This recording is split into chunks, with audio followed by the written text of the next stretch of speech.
من ذلك شيئا فوقب في الدنيا فهو كفارة له، جو آدمی ان گناہوں میں سے کسی کا ارتکاب کرے گا پھر اس کو دنیا میں سزا دی جائے گی، وہ اس کے لیے کفارہ ہوگی۔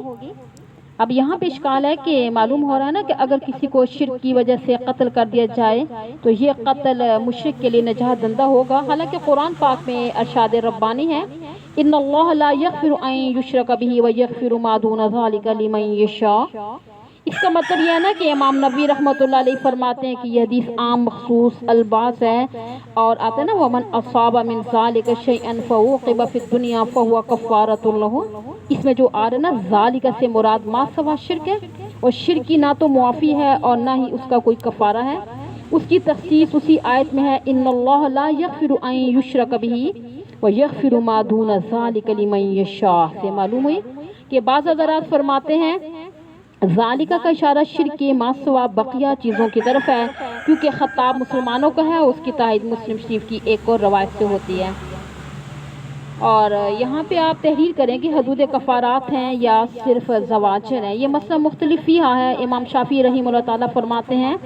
کہ امام احمد بن حنبل رحمۃ اللہ علیہ، امام بخاری رحمۃ اللہ علیہ اور دیگر بعض محدثین کرام کی رائے یہ ہے کہ حدود کفارات ہے۔ اور نمبر 2 حضرت سعید بن مسیب اور بعض احناف کی رائے یہ ہے کہ حدود کفارات نہیں ہے بلکہ زواجر ہیں۔ اور علامہ ابن حام نے فتح القدیر میں، علامہ زین اور بحر الرقائق میں فرمایا کہ علامہ علاء الدین نے بھی در مختار میں اس کی تصریح فرمائی، اس میں بہرحال کہ علامہ ابن حمام نے بھی یہی فرمایا کہ جبکہ متاخرین احناف میں بھی اختلاف کا تذکرہ نہیں ملتا۔ دلائل اس میں آتے ہیں کہ فَمَن لَّمْ يَجِدْ فَصِيَامُ شَهْرَيْنِ مُتَتَابِعَيْنِ تَوْبَةً مِّنَ اللَّهِ۔ نمبر 1 قرآن مجید میں آیا، اس آیت کریمہ سے معلوم ہو رہا ہے کہ 2 ماہ کے روزے بطور توبہ کے مقرر کیے گئے ہیں۔ نمبر 2 دوسری دلیل حضرت عبادہ رضی اللہ تعالیٰ عنہ کی حدیث الباب ہے، اور قرآن مجید میں آیا ہے، یعنی دلائل فریق ثانی میں آپ کو بتا رہی ہوں، انما جزاء الذين يحاربون الله ورسوله ويسعون في الارض فسادا ان يقتلوا او يصلبوا او تقطع ايديهم وارجلهم من خلاف او ينفوا من الارض ذلك لهم خزي في الدنيا ولهم في الاخره عذاب عظيم الا الذين تابوا۔ دیکھیں اس آیت کریمہ میں ڈاکوں کی سزا مختلف حالات کے پیش نظر متعین کی گئی ہے۔ اب ان سزاؤں کے بیان کرنے کے بعد ارشاد ہے ذالک لہم خزی فی الدنیا ولہم فی الآخرۃ عذاب عظیم۔ اگر حدود کفارات ہیں تو پھر وَلَهُمْ فِي الْآخِرَةِ عَذَابٌ عَظِيمٌ کی وعید کیوں آئی ہے؟ معلوم ہوا کہ حد جاری ہونے کے بعد بھی ان کا گناہ معاف نہیں ہوا، اس لیے فرمایا إِلَّا الَّذِينَ تَابُوا، یعنی اگر توبہ کر لیں تو آخرت کا گناہ معاف ہو جائے گا۔ تو بعض حضرات نے آیت سرقہ سے استدلال کیا ہے، دوسرا بتا رہی دوسری دلیل وَالسَّارِقُ وَالسَّارِقَةُ فَاقْطَعُوا أَيْدِيَهُمَا جَزَاءً بِمَا كَسَبَا نَكَالًا مِّنَ اللَّهِ وَاللَّهُ عَزِيزٌ حَكِيمٌ فَمَن تَابَ مِن بَعْدِ ظُلْمِهِ وَأَصْلَحَ فَإِنَّ اللَّهَ يَتُوبُ عَلَيْهِ۔ اب اس آیت کریمہ میں لفظ نکال ہے، اور نکال ایسی سزا کو کہتے ہیں نا جو عبرت کے لیے دی جاتی ہے اور جس سے زجر مقصود ہوتا ہے۔ معلوم ہوا کہ حدود میں اصل زجر ہے اور اس کے بعد توبہ کا ذکر ہے،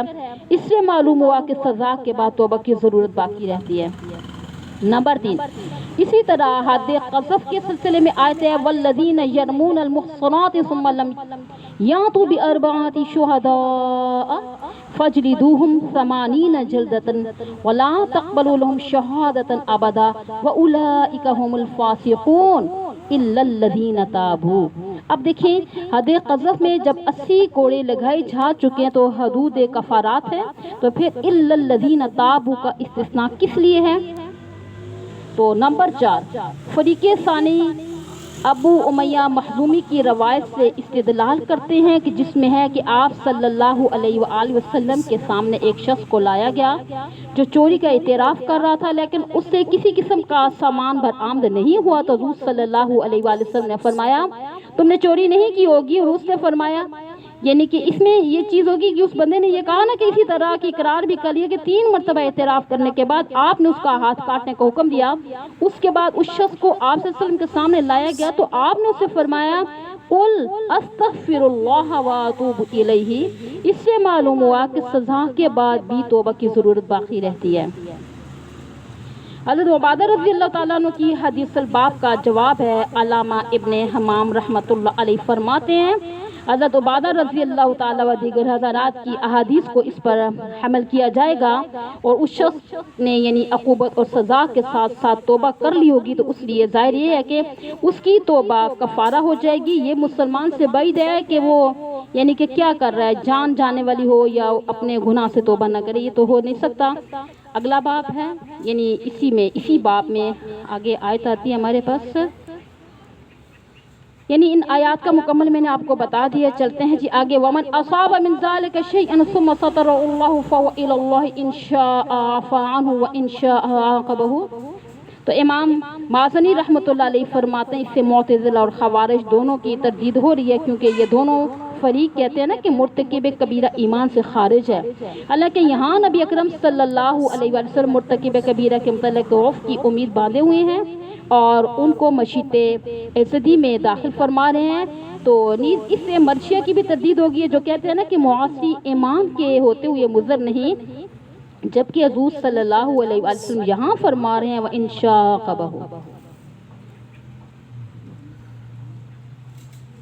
باب ہے من الدین الفرار من الفتن، فتنوں سے بھاگنا بھی دین ہی میں داخل ہے۔ ماقبل سے ربط اور مقصد ترجمۃ الباب، یعنی پہلے ان امور کا ذکر کیا جن کو حاصل کرنا چاہیے، اب یہاں سے ان امور کو ذکر فرما رہے ہیں جن سے بچنا چاہیے۔ اب اسی طرح ماقبل میں یہ بیان کیا گیا تھا نا کہ حضرات انصار نے حضور صلی اللہ علیہ وسلم کے ہاتھوں پہ بیعت کی تھی اور انہیں چند چیزوں کو چھوڑنے کا حکم کیا گیا تھا۔ اب یہ بتا رہے ہیں کہ صرف انہی امور پہ اکتفا نہیں بلکہ بوقت ضرورت وطن کو چھوڑنا بھی دین میں داخل ہے۔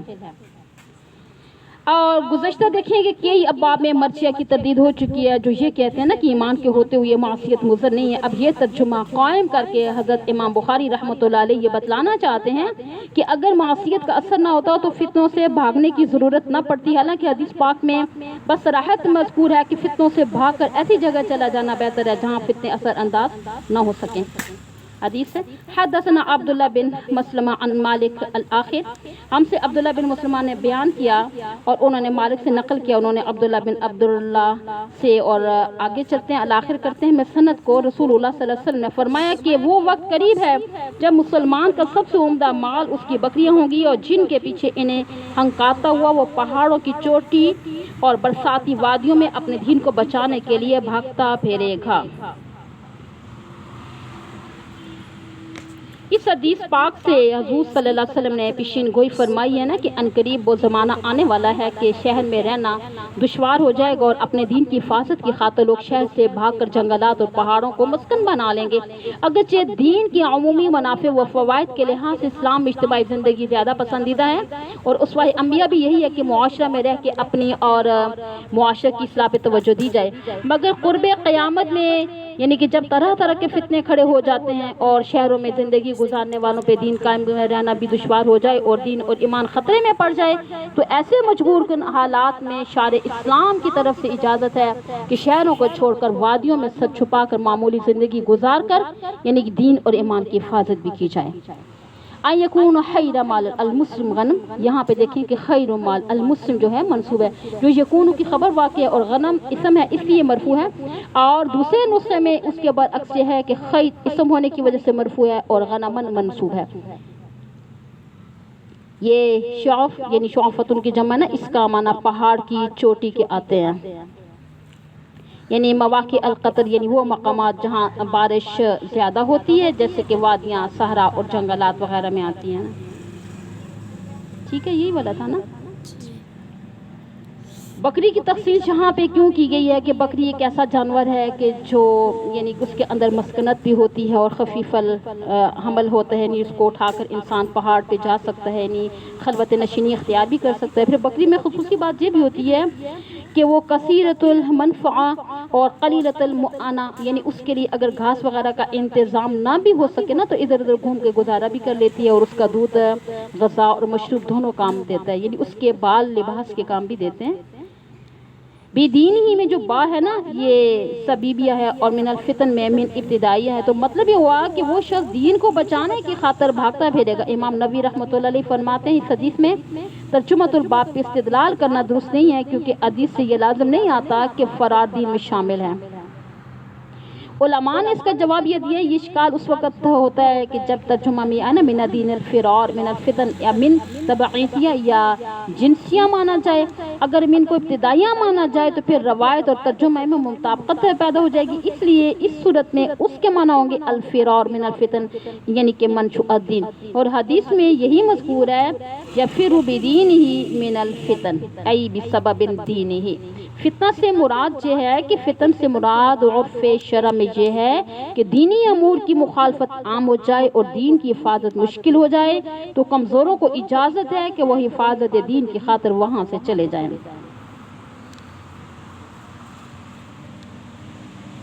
باب ہے قول النبی صلی اللہ علیہ وآلہ وسلم انا عالمکم باللہ۔ رسول اللہ صلی اللہ علیہ وسلم نے ارشاد کی تفسیر میں تم سب سے زیادہ اللہ تعالیٰ کو جانتا ہوں، وَأَنَّ الْمَعْرِفَةَ فِعْلَ الْقَلْبِ لِقَوْلِ اللَّهِ تَعَالَى وَلَكِنْ يُؤَاخِذُكُم بِمَا كَسَبَتْ قُلُوبُكُم، یعنی کہ رسول اللہ صلی اللہ علیہ وسلم کے ارشاد کی تفسیر یہ ہے کہ انا عالمکم باللہ، کہ میں تم سب سے زیادہ اللہ تعالیٰ کو جانتا ہوں، اور اس بات کا ثبوت ہے کہ وہ پہچان دل کا فعل ہے، اس لیے کہ اللہ تعالیٰ نے فرمایا کہ لیکن اللہ گرفت کرے گا اس پر جو تمہارے دلوں کا کیا ہوا ہے۔ مقصد ترجمۃ الباب اور ترجمۃ الباب کی کتاب الایمان سے مطابقت، یہاں پر دو ترجمے کیے گئے ہیں، انا اعلمکم باللہ، اور دوسرا یہ ہے کہ ان المعرفۃ فعل القلب۔ دیکھیں آیت قرآنی دوسرے ترجمہ کی دلیل ہے، پہلا ترجمہ میں اسم تفصیل کا صیغہ لایا گیا،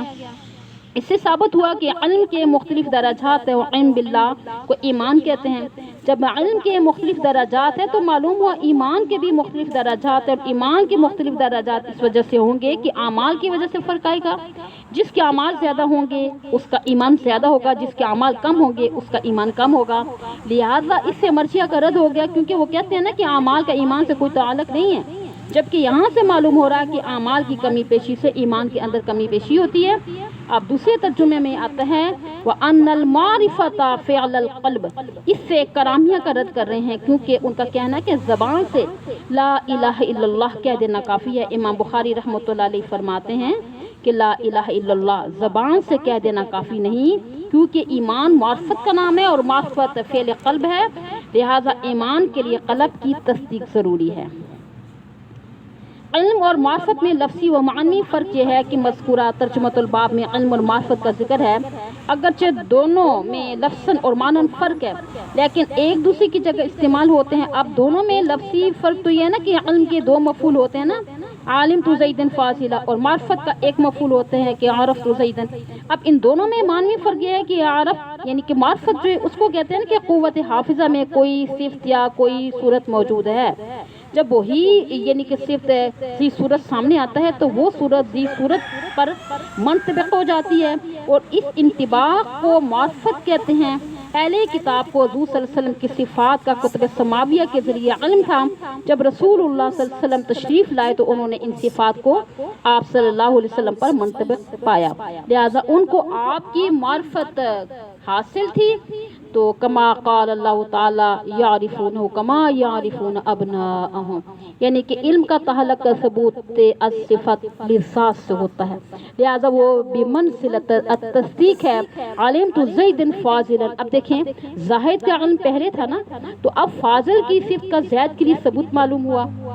تو یہاں علم میں صفت کا ثبوت ذات کے لیے ہوا، یہی تصدیق میں ہوتا ہے۔ حدیث حدثنا محمد بن سلام الآخر، ہم سے محمد بن سلام نے بیان کیا، وہ کہتے ہیں انہیں عبدہ نے خبر دی، وہ ہشام سے نقل کرتے ہیں کہ ہشام نے حضرت عائشہ صدیقہ سے وہ فرماتی ہیں رسول اللہ صلی اللہ علیہ وسلم لوگوں کو کسی کام کو حکم دیتے تو وہ ایسا ہی کام ہوتا جس کے کرنے کی لوگوں میں طاقت ہوتی۔ اس پر صحابہ اکرام نے عرض کیا یا رسول اللہ صلی اللہ علیہ وسلم، ہم لوگ تو آپ صلی اللہ علیہ وسلم جیسے نہیں ہیں، یعنی آپ صلی اللہ علیہ وسلم تو معصوم ہے نا، مگر ہم سے گناہ سرزد ہوتے ہیں، اس لیے ہمیں اپنے سے زیادہ عبادت کرنے کو حکم فرمائیے آپ صلی اللہ علیہ وسلم کی، تو اللہ تعالیٰ نے اگلی پچھلی سب لغزشیں معاف فرما دیں۔ تو پھر فرمایا کہ بے شک میں تم سے یعنی تم سب سے زیادہ اللہ سے ڈرتا ہوں اور تم سب سے زیادہ اسے جانتا ہوں۔ اب اس باب کے عنوان میں امام بخاری یہ ثابت کرنا چاہتے ہیں ایمان کا تعلق دل سے ہے، اور دل کا یہ فعل ہر جگہ یکساں نہیں ہوتا کہ رسول اللہ صلی اللہ علیہ وسلم کے قلب کی ایمانی کیفیت تمام صحابہ اور ساری مخلوقات سے بڑھ کر تھی۔ یعنی حدیث سے معلوم ہوتا ہے کہ عبادت میں معنی روی ہو، اور خدا کو پسند ہے کہ ایسی عبادت جو طاقت سے زیادہ ہو۔ اسلام نے فرض ہی نہیں کی ہے کہ اس کی فرض کی ہوئی عبادتیں انسان کو ایک متوازن اور خوشگوار زندگی بخشتی ہیں، جن کی بدولت ایک طرف آدمی عبادیت کے جذبے سے سرشار رہے اور دوسری طرف اللہ کی اس دنیا کو بنانے اور سنوارنے کے لیے اپنی صلاحیتیں ٹھیک ٹھیک خرچ کر سکے۔ اب اس حدیث سے یہ بھی معلوم ہوا ایمان معرفت رب کا نام ہے اور معرفت کا تعلق دل سے ہے، اسی ایمان محض زبانی اقرار کو نہیں کہا جا سکتا۔ تو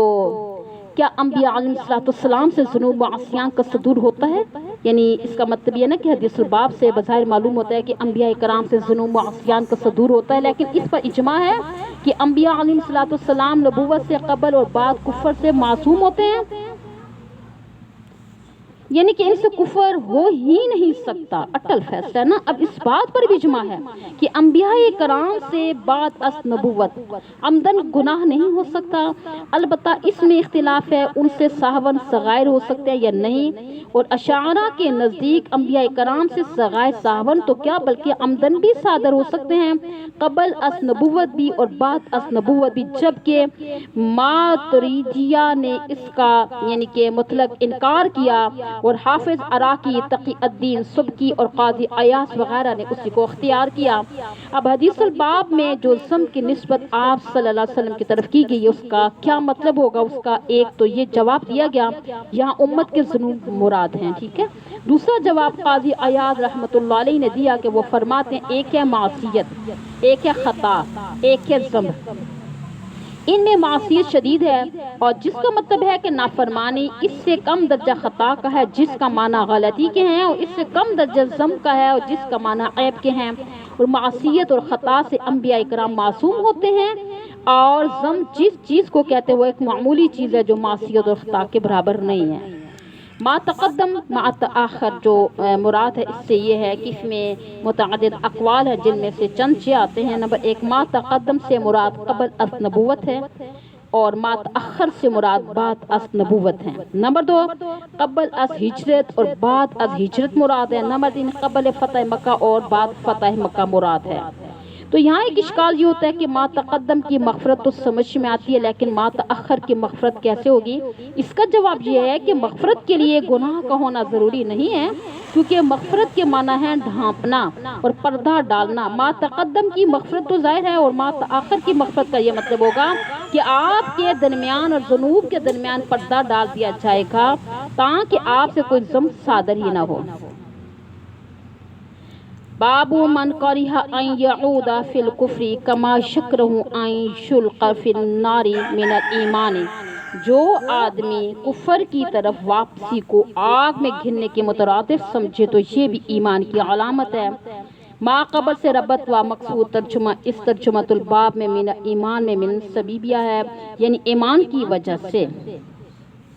کفر میں عود کرنے کی کراہیت پیدا ہو جائے، ایسی کراہیت جیسے کہ آگ میں ڈالے جانے سے ہوتی ہے۔ اس سے پہلے باب میں بیان ہوا نا کہ صحابہ اکرام رضی اللہ تعالی عنہ سے حضور صلی اللہ علیہ وسلم سے زیادت فی العبادت کی اجازت طلب کی تھی کیونکہ انہیں حلاوت ایمان حاصل ہو چکی تھی۔ اب حدیث الباب میں بھی حلاوت اور اسباب حلاوت کا بیان ہے۔ اس باب کا مقصد بیان کرتے ہوئے شیخ الحدیث رحمۃ اللہ علیہ فرماتے ہیں امام بخاری رحمۃ اللہ علیہ کی عادت ہے کہ ازداد کو بیان کرتے ہیں، یعنی اسی عادت کی بنا پہ یہاں اس باب کو ذکر کیا جس کے اندر جتنا ایمان قوی ہوتا ہے اتنا ہی اس کی ضد سے اس کو نفرت ہوتی ہے۔ گویا امام بخاری رحمۃ اللہ علیہ نے یہ بتایا کہ طاعات ایمان میں اضافہ کرتی ہیں تو کفر سے نفرت بھی ایمان میں اضافے کا سبب ہے، تو نیز اس باب سے مرثیہ کی تردید کرنا بھی مقصود ہے۔ حدثنا سلیمان بن حرب قال حدثنا شعبہ الآخر، ہم سے سلیمان بن حرب نے بیان کیا، ہم سے شعبہ نے، وہ قتادہ سے روایت کرتے ہیں، وہ انس رضی اللہ تعالی سے، حضرت انس نبی اکرم صلی اللہ علیہ وسلم سے روایت نقل کرتے ہیں، آپ صلی اللہ علیہ وسلم نے فرمایا کہ جس شخص میں یہ تین باتیں ہوں گی وہ ایمان کے مزے کو پائے گا۔ ایک وہ شخص جسے اللہ اس کا رسول ساری کائنات سے زیادہ عزیز ہو، ایک وہ آدمی جو کسی بندے سے محض اللہ ہی کے لیے محبت کرے، ایک وہ آدمی جسے اللہ نے کفر سے نجات دی ہو پھر دوبارہ کفر اختیار کرنے کو ایسا برا سمجھے جیسے آگ میں گر جانے کو۔ ظاہر ہے نا کہ جس شخص کے دل میں اللہ اس کے رسول اللہ صلی اللہ علیہ وسلم کی محبت اور اسلام کی محبت اتنی رچ بس جائے پھر وہ کفر کو کسی حالت میں برداشت نہیں کر سکتا، لیکن اس محبت کا اظہار محض اقرار سے نہیں ہوتا بلکہ اطاعت احکام مجاہدہ نفس سے ہوتا ہے نا، ایسا ہی آدمی در حقیقت اسلام کی راہ میں مصیبتیں جھیل کر خوش و خرم رہ سکتا ہے۔ حدیث الباب میں جو باب حلاوت الایمان میں جو پہلے گزر چکا ہے، لیکن دونوں میں سند اور متن کے لحاظ سے فرق ہے، اس لیے اس کو یعنی کہ دوبارہ لایا ہے۔ باب ہے تفاضل اہل الایمان من الاعمال، ایمان والوں کا عمل میں سے ایک دوسرے سے بڑھ جانا۔ مقصود ترجمۃ الباب، امام بخاری رحمۃ اللہ علیہ اس ترجمۃ الباب سے بھی مرثیہ کی تردید فرما رہے ہیں، یہ بتا رہے ہیں کہ مرثیہ کا یہ دعویٰ ہے کہ ایمان کے لیے اعمال کی ضرورت نہیں، غلط ہے، بلکہ اعمال سے فائدہ پہنچتا ہے، اعمال کی وجہ سے اہل ایمان کے درجات میں تفاضل ہوگا، حتیٰ کہ جس کے اعمال زیادہ ہوں گے وہ جنت میں پہلے پہنچے گا۔ اس مرثیہ کا دعویٰ ہے نا کہ اعمال کا کوئی اثر ہی نہیں ہوتا، طاعت سے کوئی فائدہ ہے یا نہ معصیت سے کچھ نقصان، تو اگر ایسا تھا تو پھر یہ لوگ معاصی یعنی کی وجہ سے دوزخ میں کیوں ڈالے گئے ہیں، جیسا کہ حدیث الباب میں ذکر ہے۔ اور مرجئہ کی طرف خوارج و معتزلہ کا بھی حدیث الباب سے رد ہو رہا ہے، چونکہ مرتکب کبائر ہونے کے باوجود ان کو دوزخ سے نکالا جائے گا، حالانکہ مرتکب کبیرہ خوارج و معتزلہ کے ہاں یعنی کہ مخلد فی النار ہوتا ہے۔ حدثنا اسماعیل قال حدثني مالک عن عمر الآخر، ہم سے اسماعیل نے بیان کیا، وہ کہتے ہیں ان سے مالک عمر بن یحییٰ المازنی نے، وہ اپنے باپ سے نقل کرتے ہیں، وہ ابو سعید خدری رضی اللہ تعالیٰ سے، وہ نبی اکرم صلی اللہ علیہ وسلم سے روایت کرتے ہیں، آپ صلی اللہ علیہ وآلہ وسلم نے فرمایا اہل جنت جنت میں، اہل دوزخ دوزخ میں، جب داخل ہو جائیں گے تو اس کے بعد اللہ تعالیٰ فرمائے گا کہ جس کے دل میں رائی کے دانے کے برابر بھی ایمان ہے اس کو دوزخ سے نکال لو۔ تب ایسے لوگ دوزخ سے نکال لیے جائیں گے، وہ جل کر کوئلے کی طرح سیاہ ہو گئے ہوں گے، پھر وہ زندگی کی نہر میں ڈالے جائیں گے یا بارش کے پانی میں۔ تو یہاں راوی کو شک ہو گیا ہے اوپر کے راوی کون سا لفظ استعمال کیس لیا آیا نا، یا اس وقت وہ دانے کی طرح یعنی کہ اگ آئیں گے اور ربقی تر و تازہ اور شاداب بھی ہو جائیں گے، اور جس طرح ندی کے کنارے درخت اگ آتے ہیں، کیا تم نے نہیں دیکھا کہ دانہ زردی مائل بیچ در بیچ نکلتا ہے؟ وہیب نے کہا ہم سے عمر نے حیا کی بجائے حیات اور خردل من ایمان کی بجائے خردل من خیر کا لفظ بیان کیا۔ جس کسی کے دل میں ایمان کم سے کم ہوگا، حدیث کی تشریح بتا رہی ہوں، یہ پھر بھی کیا ہو جائے گی، نجات ہوگی، مگر اعمال بد کی سزا بھگتنے کے بعد یہ اللہ کا فضل ہے کہ ایسے لوگ دوزخ میں جانے کے بعد ایمان کے بدولت سزا کی معیاد پوری کرنے سے پہلے ہی نکال لیے جائیں گے۔ اس سے یہ معلوم ہوا کہ ایمان پر نجات کا مدار تو ہے، مگر اللہ کے یہاں اصل مراتب اعمال ہی پر ملیں گے، جس قدر اعمال عمدہ اور نیک ہوں گے اسی قدر اس کی پوچھ بھی ہوگی۔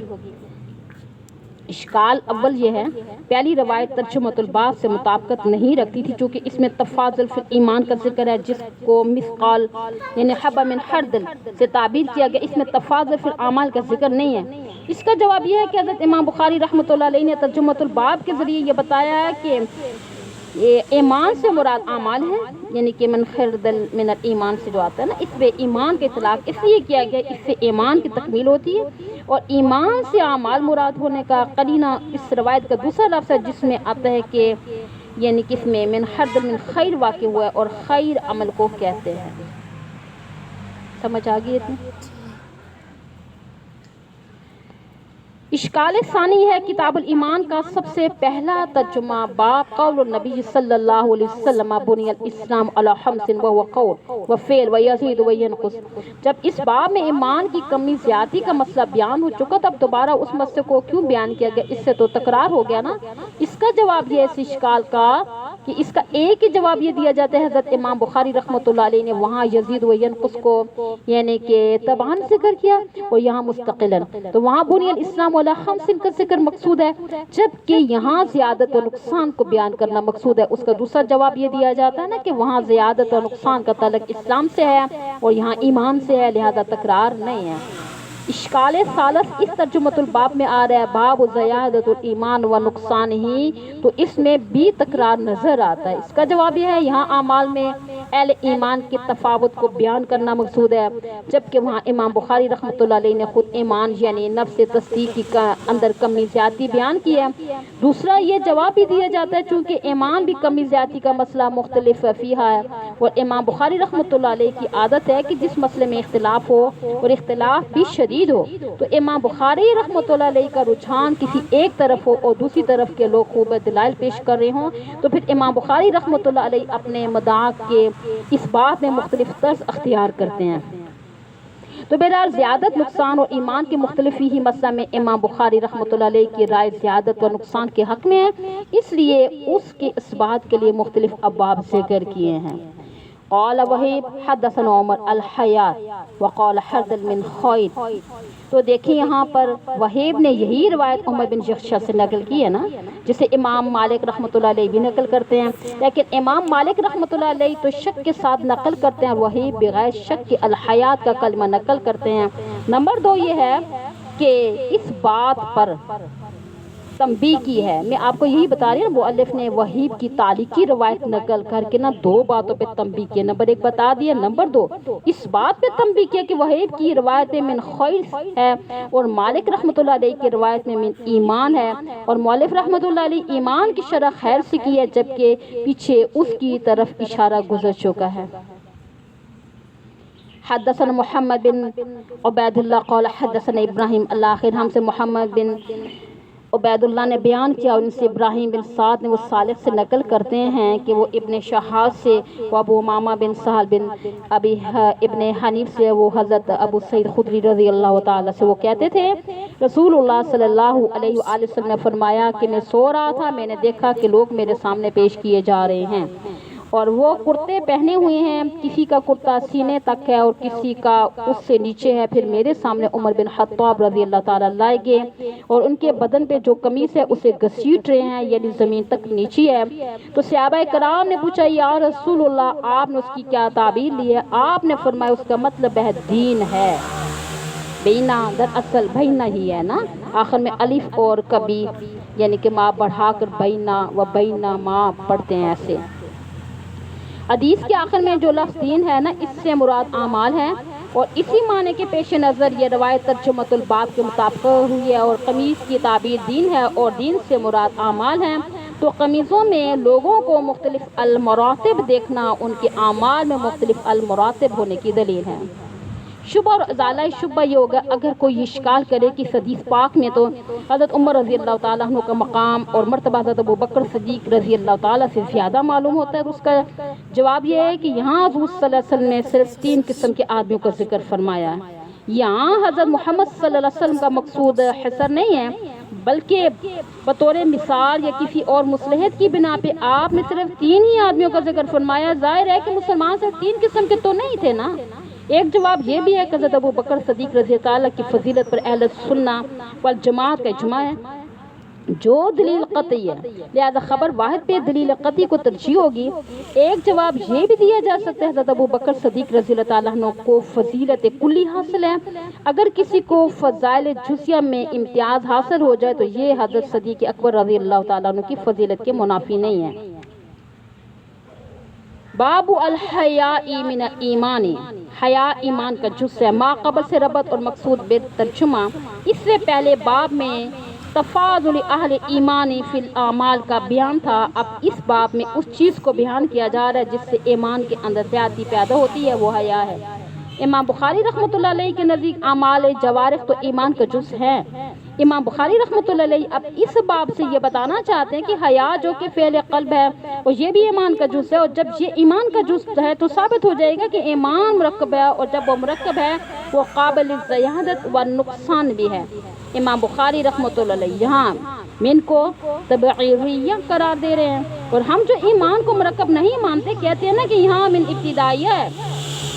اور حیا ایمان سے ناشی ہوتی ہے اور ایمان کا ثمرہ ہے، لہٰذا اس کو ایمان کا جز کہنا ٹھیک نہیں ہے۔ بہرحال دونوں صورتوں میں مرثیہ کی تردید ہو رہی ہے، اور حیا کا ذکر اگرچہ ما قبل حدیث میں الحیات شعبۃ من الایمان کے ذیل میں ہو چکا، لیکن وہاں حیا کا ذکر ضمناً آیا تھا، اور اس کی اہمیت کی وجہ سے اس باب میں حیا کو مستقلاً بیان فرما رہے ہیں۔ حدثنا عبداللہ بن یوسف الآخر، عبداللہ بن یوسف نے ہم سے بیان کیا، وہ کہتے ہیں ہمیں مالک بن انس نے ابن شہاب سے خبر دی، وہ سالم بن عبداللہ سے روایت کرتے ہیں، وہ اپنے باپ عبداللہ بن عمر سے ایک مرتبہ رسول اللہ صلی اللہ علیہ وسلم ایک انصاری شخص کی طرف سے گزرے، اور آپ صلی اللہ علیہ وسلم نے دیکھا کہ وہ انصاری اپنے بھائی کو حیا کے بارے میں کچھ سمجھا رہے ہیں۔